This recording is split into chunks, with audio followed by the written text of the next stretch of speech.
وهابي يذكر نتم وهابي يصلي أبونا بزوج قدوس أبونا سيندا إذا كريستيان إرترا حزب إرترا أرثوذكس يقبرلو يسرحلو يبيل حسابات بأكلهم بقال يوزن أزنبرو جزي ينقل ناس بزنبرو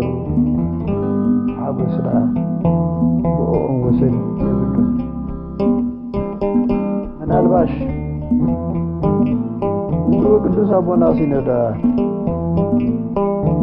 سينودا كاب سينودوس إرترا كليته باباسات كيدهم تلاقيهم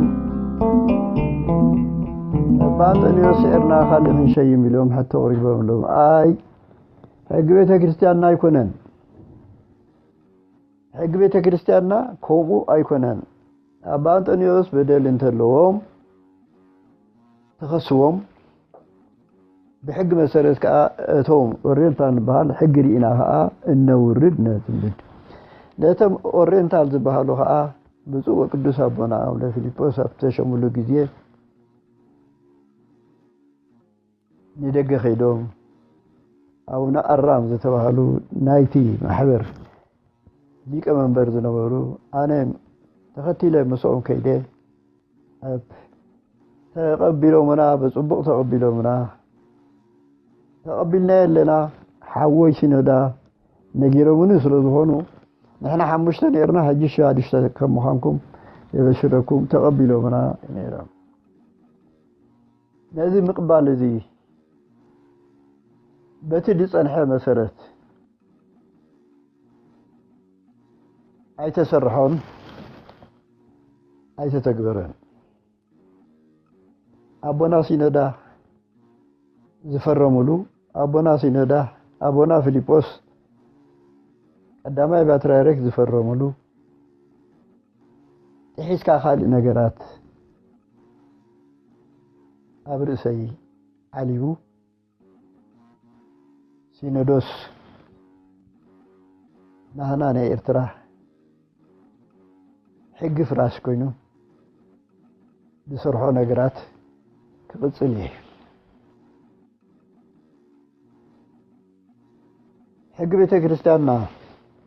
فتانقس يزبሃል صحف تحسهم ሊቃውንቲ ኤርትራ ካብ ግዕዝ በትግርኛ ተርጉሞም ዝሰማማዕ ምስቲ ናይ 318 ኣቦታት ምስኡ ዝሰማማዕ በትግርኛ تحسهم كاب باتريارك مارك وريدكا تعرف على سخن كاخ تنبير زبيل تئزاز أبذل له هو بتها بتحني نقوم مسوس حني بقولته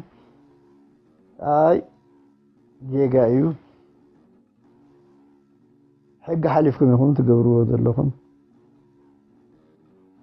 نبينهم ليك أباسات زيبلو نبينهم تسعروا أي تغلونكم قدامي مساحاتكم قريبة أمريكا قدامي زخونكو سلو زخونكو لأليهم بمعرك كما تعطيركم نتمعرك باتريارك كتورلو أي تغلونكم بمعرك سلازل لكم ديكونا قسنا صلات باترارك كايتي شومو بسم آبين ولد منفس قدوسن إليه أو جيزة كسابا بحقنا نبصح إليه انت وجزكم عندنا نتقدم أي زعززوا ترى فلاسفون كاب قدام اندحر قدام كيد زفرسنا يحقن زعرنا ين وجزت كنجري زبيل حسابات قد خوين خا أفتزل هو منبريي منجستي وتهدر هذا خفلي هو 12 ዓመት ማሕዩር ተቐሚጠ ምሰብ ካይራኸብ ሰብ ካይረኽበኒ ሰብ ካይረኽበኒ ሰብ ካይራኸብ ዝተባሃለ እንታይ እዩ ሕጊ ከም ዘፍረሱ ካይነግር ውግዘት ከም ሰዓሩ ካይነግር እዚ እዩ እምበር በደል የብለይ ንመንግስቲ ኣይበደልኩ ንቤተ ክርስቲያነይ ኣይበደልኩ ንሕጊ ኣይጠሓስኩን ሕጊ ዝጠሓሱ ሲኖዶስ እዮም ሲኖዶስ ሕጊ ምጥሓሶም እንታይ እዩ ሲኖዶስን ሊቀ ጳጳሳትን بحدا خوينا دا يسرحون بيت كريستيان بحدا خوينا دا نهزون يئززوا مر يبينوا مساتهم يقولوا سلازي يخلو حق فراش يبلو نمن يوم حق فراش قداماي او نيچرلوس كالاي او سلاما ثالثاي او يوحنس ازياتهم ብፁዕ ቅዱስ አቡና አቡነ ፊልጶስ ሊቀ ጳጳሳት ተሎናይ ለሐሙሽተና ዘሃቡና ሊቀ ጳጳሳት ክብብ ከለው ምንት ህዝብ ካሽገር እቲ ህዝብ ዲሽገር ካይከውን ዝብል እቲ ጽሑፍ ኤጲስቆጶስ ጳጳስ ከቀውድ አይ ዝኽእሉ ፓትርያርክ ክሾሙ ኣይኽእሉን እዮም ሕጊ ፍሪሶም ግን ራብዓይ ፓትርያርክ ኢሎም ንምሻሞም ብጣዕሚ ሕጊ ቤተ ክርስቲያን ዘፍረሱ ሰለስቲኦም ዘንሰባት እያቶም እዮም እቶም ብድሕሪኦም እቶም ድሸውናዮም ኤጲስቆጶስ ጳጳሳት ስለዝኾኑ ሊቀ ጳጳሳት ዝበሎም የብለውን ኣብ ምሻም ኤጲስቆጶስ ኣይበፅሑን ኣብ ምሻም ጳጳስ ኣይበፅሑን እቶም ዝበፅሑ ግን ሕጊ ፍሪሶም ብህይወቶ ይከለኹ እንተኾነ مورد سلطان يلوم كاب حدا كساب شدشته نقطروه بو مسرت اب حق قريبهم رتيعهم نورام غيرهم رتيعهم غبنኛ غيرهم نعاي مسوغنوني كشوم داي ዝግባ እንበር بعلاتهم كسستي بعلاتهم فرتي ابينا عد ቤተ ክርስቲያን ተገብረ ኣብ ኤርትራ ግን ተገይሩ أنا زي بلو كسيسهم أنا زي بلو فريدهم كا نبيت كريستيان نهزوي قديهم كساب حجي إلت بيكونان كسنان صلاتن داورهو سجا ولك جاهر داولو دم ولك جاهر داستيو سجا ولك جاهر نسب دهابو سجا ولك دم ولك جاهر نسب دهابو كساب حجي له أبزي أنا بناتي حسب قدامات لقاونتين أنا مستم باباسات عشان منتر شوعة تسوي نازل لنا أنا أنت دافريسي اسم تدافريسهم تتوك بلنا إذبا نأرثوذكس هايمانوسي شوعة شو منتر باباسات في عراق النبر سقيلو من مرايم ناو محمي لقدامات ليك او انت نحمي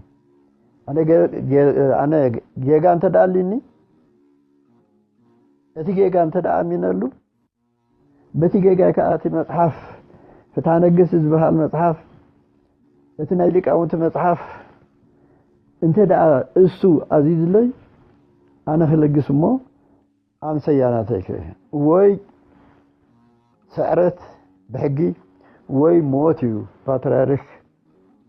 زلقي سمبر عن إلكا بشارة سؤالكا بما أريك باترارك أوريناك بحالا كأني كابدي كنا خصاب باترارك زلو ما أريك اتبع على ما أريجيو كفو انت سرحي زويرد كفو مالا انتايو تقداماي كاو أرثوذكس هايمانوت أو كالي مخاتح حادي اتخالاي سقاوي ودقت اتسالساي رسيئنت ازي انما ارق زورو دنبر بمعدو خنكا اورينا كما اركا زبال ازي اتهم زوم سينودسنا يقولوا له ده انبر هذا ሲኖዶስ ክበሃል ከሎ ቅዱስ ሲኖዶስ ይብሉ እዚ ዘይተሰየመዎ ስም ዘይተጸለዮም ስም ብፁዓን ዳያን ዝበሃሉ እምበር ቅዱሳን አይበሃሉ ቅዱስ ዝተባሃለ እቲ ካብኦም ዝተመርጸ ብፁዕ ወቅዱስ ተባሃለ እሱ ምስኦም ተዳልዩ ቅዱስ ሲኖዶስ ይበሃል ንዑ አልጊሶም ግን ቅዱስ ክበሃሉ ሳቶም ዘይሽሞም ገይሮም ቅዱስ ሲኖዶስ ኢሎም ይሰምዑማ ጌጋ ናይ ኦርቶዶክስ ተዋህዶ ቤተክርስቲያን ሲኖዶስ ብዙሕ ጌጋ እዮም ዘለዎም ነዚ ጌጋ እዚ ንዓይ በደል እንተለኒ ጣዕሳ ክህበኒ ንዓታቶም ከዓ ሕግን ውግዘትን ስለ ዝሰዓሩ ጣዕሳ ክህልዎም እሞ ኣብ ሕጊ ቤተክርስቲያንና በፂሕና ኣብ እግዚኣብሔር ነፍስና ክንተዓረቕ ይደሊ ሲኖዶስ ናባይ ዝኣዘዞ ካብ 1 ክሳብ 6 ቁፅሪ እቲ ገበን ዝበልዎ እንኳን ደኻ ማዕርገ ይከውርደኒ ኣይውቅሰንን እዩ ምክንያቱ ገሊኡ ምስዓታቶም ዝተዛረብናዮ ንበይነይ ገንፂሎም ዝገበርዎ እንከን ዝገበርዎ ስለ ኣብ ዳኛ ቀሪቡ ዘይፍርደኒ ስለ ዝኾነ እሳቶም እውን ፈሊጦሞ ብናይ ርእሶም ጥራይ ኣውሪድናካ ምባል ስለ ዝገበሩ እቲ መውረዲ ዝበልዎ ካብ 1 ክሳብ 6 መውረዲ ስለዚህ ድግፎም ሓዲጎም ብናይ ርእሶም ጥራይ ተኸሳሲ ዘይብሉ ባዕላቶም ከሰስቲ ባዕላቶም ረቲ ኮይኖም ኣብቲ ገዛይ ወታደር መጽዮም ተቐመጡ መንግስቲ ኣብቲ ዝውንኖ ቤት ማእሰር ስለዚህ ወሰደኒ ንመንግስተይ ቤተክርስቲያን ኣኽቢሩ ኢለ ይሕጎሰሉ ኣብቲ ዝነበርክዎ ማሂር ግን ናይ ቤተክርስቲያን ማዕርግ ላዕለዋይ ከም ምዃነይ ኣብኡ ኣይዝከረለይ ነይሩ ከም ሓደ ገበነኛ ምስቶም ብገበን ዝተታሕዙ ሰባት ተጸሊእኒ ይሕምኒ እንትበልኩ ካብቶም ገበነኛታት እንተዘይተዋሃለለ ንበይነይ ክሰዱኒ ኣይክእሉን እንታይ ደኣ ምስዓታቶም ከይደ ገበነኛ ኮይነ ክኸይድ ከለኹ ኣብ ኢደይ መስቀል ኣብ ፀጋማይ መርኩሰይ ኣብ ርእሰይ ቆብዕ ገይረ ክኸይድ ከለኹ እቲ ህዝቢ ክሪኤኒ ከሎ ብዙሕ ይሓዝን ነይረ እንታይ ኮን ገይሩ ዝፈላሲ እንታይ ኮን ገይሩ ቀጣፊ ኮይኑ ይብለኒ ኣሎ ኢለ ንሰውነተይ ኣፀቢቐ ሓዝንን ይበክንን ነይረ ምስዓታቶም ኣብቲ ዶተሮም ታራ ገይረ ተራእየ ፈወስቓን ዛሒዘ ንገዛ ይምለስ ኣብ ገዛይ ምስ ተመለስኩ ኣበሳይ በዚሑ ኣምላኸይ ኣብዘይ መስመረ እየ ዘለኹ እሞ ብኣበሳይን ብሓጢኣተይን ማሕርን ሓዳግን ኢኻ እሞ ግደፈለይ ኢለ ይበክን ነይረ በዚ ሓሊፈ ብዙሕ ተሸጊረ ነዚ እንዳተሸገርኩ ከለኹ ክልተ ፖሊስ ካብ ፀጥታ ኢና ኢሎም ክልተ ካህናት ካብ ሲኖዶስ ኢና ኢሎም ኣብ ዘሎ ንብረት ክንወስድ ኢሎምኒ ኣብዚ ገዛይ ዘሎ ንብረት ናተይ ደኣዩ እምበሪ ናይ ካልእ ኣይኮን የልዎን ናተይ እዩ ናተይ ዝብል ተሎ ከዓኒ ይኽሰሰኒ ከሲስ እዩ ካብቶም ፖሊስ ንሕና ኮ ፖሊስ ኢና ብሓይሊ እውን ክንወስድ ንኽእል ኢና ዝብል ቃል ይበኒ ኣነ ዝፈልጥ ከሳስን ተኸሳስን ኣብ ፍርድ ቤት ቀሪቦም እቲ ተረትዐ ኣይከፍልኒ እንተ ደኣ በለ ፍርድ ፈጻሚ ፖሊስ ሒዙ መጽኡ ነቲ ተረተአ ሰብ ነቲ ዝረተአ ብግዲ ከውሁብ ዳየ ዝፈልጥ እምበር ካብ ንብረት ናይ ጵጵስና ብሓይሊ መጽኢኹም ክትወስዱ ኣይፈለጥኩም። ብሓይሊ ስለ ዝበልካዮ ግን ብሓይሊ ከልካላ ይብለይን ውሰዱ። ንሕና ኢሉት ወታደር ኣይንፈልጦን ኢና። እሳቶም ዞም ካህናት እዮም ዝፈልጥዎ፣ እሳቶም ዝወሰድዎ ክትከላኸሉ ይታ ኣይከላኸልን። ብሓይሊ ስለ ዝበልካ ይከላኸልኒ እየ ብሓይሊ እንታይ ዓቕሚ ኣለኒ ውሰዱ ኩሉ ኢለ ቀሺ ገብረ ኢሳቴዎስ ተባህለ ብሲኖዶስ ዝተላእኸ ኣትዩ ነቲ ቁምሳጥን ኩሉ ከፋፊቱ ዘሎ ናይ ቤተ ክህነተይ ዘሎ ናይ ክህነተይ ሽልማት ኩሉ ብምሉኡ ወሲዱ መጨረስትኡ ጀለቢያ ናተይ ፈረጃ ናተይ ትጸሊም ሕደግ እቲ ናይ ቤተ ክርስቲያን ዝመስል ውሰድ እቲ ግን ሕደግ ናተይ እንዲሁ ኣብ ገዳም ከይደ ዝኽደነ እንዲሁ እሞ ንገዳም እንዲኹን ኣይትፈልጦን ኢኻ እንታርጉም ደንቆሮ ኢለ ንዕኡ እዚ ናይ ፈላሲ ክዳን እዩ ፈላሲ ከዓ ኮይነ ኣይገደፎን ነቲ ናተይ ቃል ኣይኣመነሉን ኩሉ ብምሉኡ ገፊፎም ወሲዶም ኣብ መጨረስትኡ እቲ ፖሊስ እንታይ ይብለኒ እዛ ኣብ ርእስኹም ዘላ ናይ ጵጵስና ቆቡዕ ክንወስዳ ኢና ብለኒ ኣይትወስድዋን ኢኹም እዚኣ ዘይትወስድዋ ምክንያት መግነዝየ እያ ኣዳም መሬት ኢኻ እሞ መሬት ተኣቱ ምስ በፅሓኒ ምሳይ ኣብ ሓመድ እያ ተኣቱ ተዘየሎ ኣይተወስድን ኢኹም እንተበልክዎ እምበኣር ኢሎም ነቶም ዝለኣኽዎም ክዛረቡ ካብቲ ዘለናዮ ስታንሳ ኣብታ ሓንቲ ስታንሳ ከይዶም ተዛሪቦም ኣይረኸብዎምን ዕለቱ ቀዳሚ ነበረ ናይ ዓመት ስለ ዝኾነ ዕረፍቲ ስራሕ እዩ ድሓር እምበኣር ኣይረኸብናዮም እሞ ፅባሕ ሰንበቲ ሰኑይ ክንመፅእ ይብል ሕራይ ንዓይ ታልካ ትነግረኒ ወታደር ዘይነበሎ ብጨትካ ሓለውተይ ንኦም ንገሮም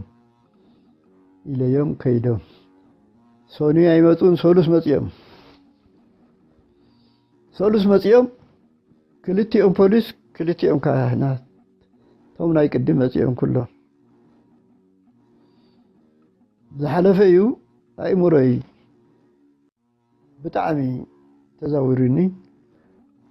ዝተዛወረኒ ምክንያት እዩ ናይ ቆቡዕ ረሲዐ ካብ ገዛይ ከውፅኡን እዮም ካብ ዓደይ ክወስዱን እዮም ናበይ ኮነ ዝኸይድ ኢለ ኣበሳየን ሓጢኣተይን ገዲፍካ ኣምላኸይ ምሕረትካ ግበረለይ ብኣበሳይ ኣይትቕፃዕኒ እንታ ኣምላኽ ኢለ ንኣምላኸይ ብሕሊና ልምን ብድሕሪ ቁሩብ ዕረፍቲ ነቲ ወታደር ስማዕ ኣብሎ ኣለኹ እስኻስ ኩሉ ግዜ ኣብ መዓት ዲኻ ትለኣኽ እንታይ ኮንካ መፂኻ ኣሎ ምኸ እንታይ ኣሎ እንተበልኮ ኣብዛ ርእሲኹም ዘላ ቆቡዕ ንዓ ክንወስዳ መፂና ምሰለኒ ተመስገን ኣምላኽ ርሕርሕ እንዲኻ ካብዚ ገዛ ኣያውፃኻንን ካብ ዓደይ ኣይስደድካንን ተመስገን ኣምላኸይ ኢለ ንኣምላኸይ ኣመስጊነ እዚኣ ደኣ ብቀዳማይ ቀዳም ተዘራሪብና እኒና በዛ ቆቡዕ እዚኣ ወይ መግነዘያ ኢለኩም ሕጂ ደኣ እንታይ ባዕልኻትኩም ብሓይሊ ሓይልማ ይከላኸልኒ ሓይሊ ይከላኸልኒ ንመንግስቲ ሓይሊ ይከላኸልኒ ኣነ ሱቕ ኢለ ዝርኢ ክትወስዳ ትኽእል ወስኻ መስቀል ተሳሊምካ ክትሕዛ ይግባእካን እዩ ሃይማኖታዊ ተኾንካ ኦርቶዶክስ ተኾንካ እንተዘየሎ ግን ኣነ ልዕሊ ክበካ ይክእልኒ ስኻ ክትሕዛ ይትኽእልኒ ኢኻ ትበልኮ ኣምፃያ ኢሎምን እንደይሩም ብድድ ኢሉ ካብ ርእሰይ ኣውፅኡ ወሲድዋ ኣንጠልጢሉ ወሲዱ እዚ ዝኾኖ ምክንያት እንታይ እዩ በቲ ወታደር ዝበሎ በቲ ዘሎ ብዝክዳውንቲ ናትኩም ብኡ ክሾሙ እዮም ይብለኒ ኣታ በቲ ናተይ ማልሳ ነታ ቤተ ክርስቲያንና ተንእስ ኣለኻ ህዝባ ድዩ ዘይለጋስ ህዝባ ድዩ ዘይሃብታም ቤተ ክርስቲያን ናድያ ዘይሃብታም ብናታ ሓድሽ ድሽየም እንተዳ ሕጊ ልዩ ብናታ بناتو لأنبري بناتي لذي زخونو مخنيات انتايب أبا ماركوس زتبالو نجريخ كيدوم باترايرك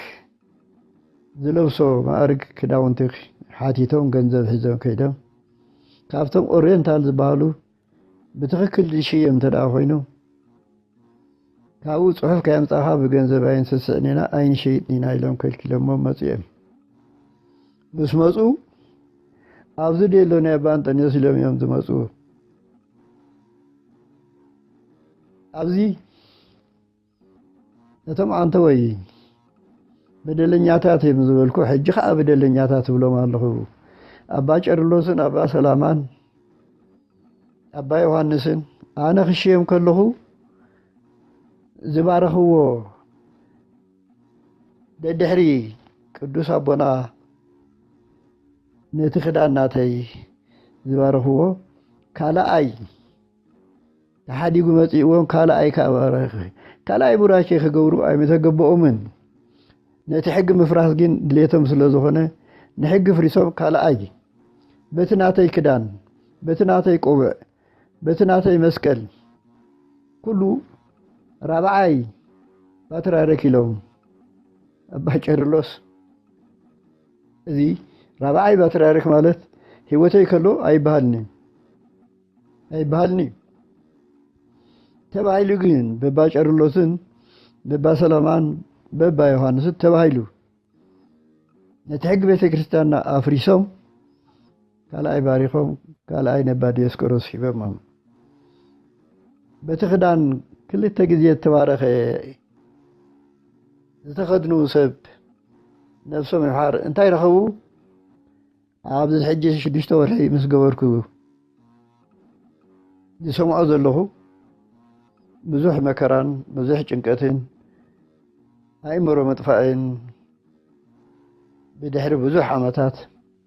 ካብዚ ዓለም ኣልጊሶም ከይዶም እዚ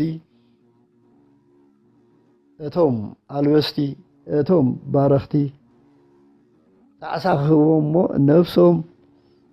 ንጽሕቲ ኮይና ኣብ ቅድሚ እግዚኣብሔር ክትቀውም ይምነ የሎም እጽ ኢሉ የለውን